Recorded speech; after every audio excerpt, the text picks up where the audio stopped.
Hi, my name is Emily, physician assistant and yoga instructor. Today I'm going to be going through a series of movements and flow that'll help strengthen our back body.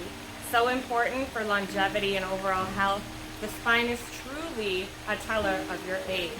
So today we're going to work on lengthening, strengthening, and elongating those muscles in the back, creating free flow for the cerebral spinal fluid and all those messages to go from the brain to the body and the body to the brain, to better enhance our sense of self and truth and listen to our body. So without further ado, let's move into our starting position. We are going to be started in a wide-legged child's pose at the back of the mat. Big toes touch, knees out wide, hands reach in front of the body, forehead to touch the mat. Taking a few moments here just to develop some soft breath in through the nose, acknowledging the small pause at the top of the breath, and without struggle, just gently release the breath by letting the chest fall closer to the earth. Again, observing the stillness at the bottom of the exhale. Not trying to force it, taking another inhale through your nose, acknowledging the pause at the top, and exhaling through your mouth. Making any noise or open mouth exhales that you'll need to do. On your next inhale, bring yourself to tabletop position. This series of movements is going to be pretty abbreviated and to the point, so we're going to jump right in to the first position, which is going to be Sphinx pose. So a good transition for this from tabletop would be to slither your way down by bending the elbows into the body, elbows pointing to the back of the room, eye gaze in between the hands, and gently beginning to bring your chest to the mat, keeping the elbows tucked in.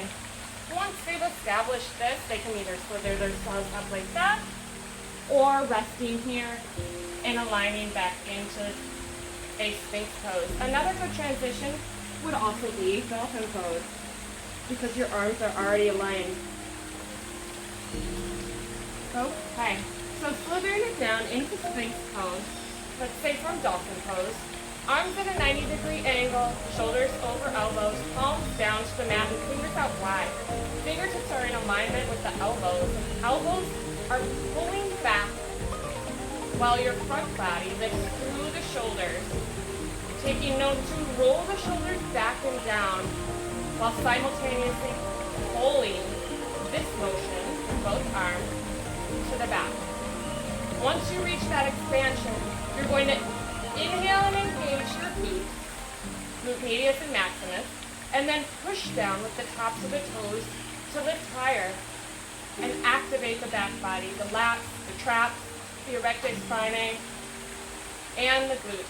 The glutes are pivotal for these back raises and these back strengtheners. Absolutely pivotal. So, bringing it back down to the mat, maybe resting the hands by the side. Let's try that one more time.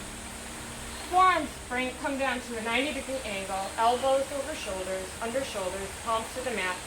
Inhale, pushing down through the tops of the toes, squeezing the quads, the glutes, the low back, mid back, upper back, chest pulling forward, and then lastly, pulling those elbows back behind you, gripping the mat, also pulling down with the heels. Squeezing this pose, activating the glutes and the erector spinae. Exhale, release. Reset the spine, windshield wiper the knees. Bringing a little more neutrality back to the area. Now that the entire back body has been warmed up and the arms have been activated and the glutes are now involved, we can move to baby cobra. Tucking the fingertips behind, underneath the shoulders. Elbows tucked tight into the body. Keeping the toes tucked, pushing down on the top of the toes. Squeezing the glutes, bringing pressure into the heels of both hands, lifting by engaging the low back. The upper back, thoracic, and cervical will follow and will be adequately supported If you can align your low back and enhance the activation there with the glutes, lifting higher, eventually lifting the palms off the mat to hold that length and strength, being sure that there's no wrinkles in the back of the neck. Exhale, release, forehead to mat, windshield wiper. Okay, the next one is the Big Daddy, one of my favorites, but very tricky to explain.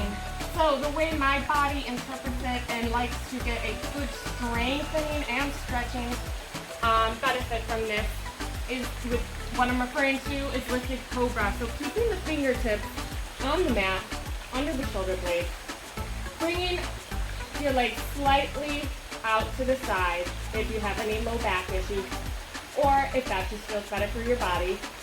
Pushing down with the toe tips, lifting, activating the glutes, again, starting from the tail of the cobra, activating through the back body, lifting up as that energy rises, pushing through the palms with the same amount of tension and activation and force, muscular force, as you're using to contract the back body. So think about it. Tune in to your low back right now. Think about the strength. Think about the amount of ATP.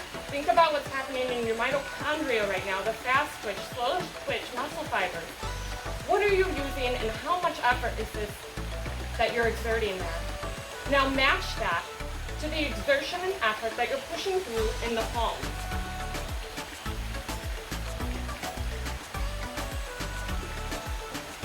Inhale, taking any extra length your body might need. Importantly to remember is to keep the micro bend in the arms.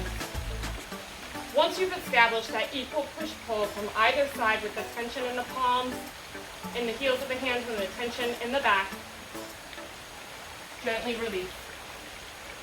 Forehead to mat. Back and forth with the heels, bending the knees. Always countering this with a child's pose or some type of rock position to reverse the arching in the background. Bringing your knees to touch, sit back on the heels, touch the toes, bring your arms out long, or tuck your chin and bring your arms by your side for rock pose. Taking a minute to feel the activation that just occurred in your back body, the length and the strength that just happened. Frequently, we flow through these poses so quickly during a vinyasa that we don't take the time to truly get the benefit in the activation of the muscles that we have the potential to. So just another tool to keep in your toolkit, bringing it up to an easy seat at the top of the mat, possibly a seated cross-legged position.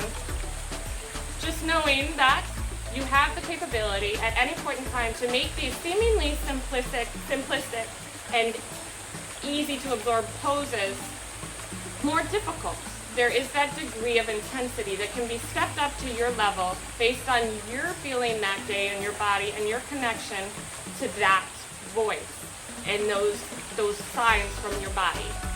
So knowing if you want to be tapping into that extra level of intensity is very important for anyone that wants to increase the length and strength of their back.